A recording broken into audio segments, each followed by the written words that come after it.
Find characteristic impedance. Give expression for T-type and pi-type networks.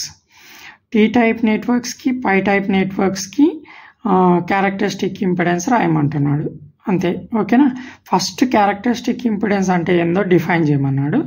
దాని తర్వాత tea network కి and pi network కి characteristic impedance రాయమన్నాడు అనమాట formulas. ఓకేనా. ఫస్ట్ క్యారెక్టరిస్టిక్ ఇంపిడెన్స్ అంటే ఏంటి అంటే, క్యారెక్టరిస్టిక్ ఇంపిడెన్స్ అంటే input impedance equal to output impedance. I mean input impedance equal to output impedance. దాన్ని మనం ఇక్కడ లోడ్ ఇంపిడెన్స్ అని కూడా అంటాం అనమాట. ఓకేనా.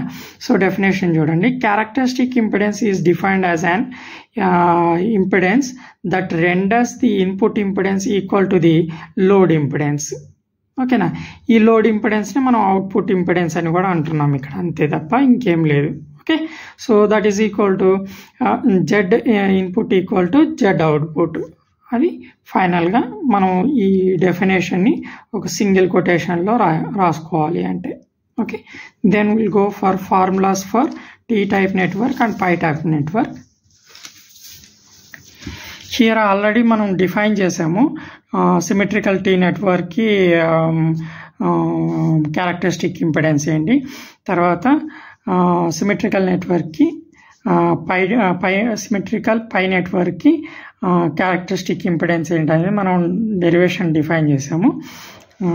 నేను యూట్యూబ్లో అయితే పెట్టలేదు, కానీ క్లాస్ రూమ్లో చెప్పాను అనమాట. ఓకే.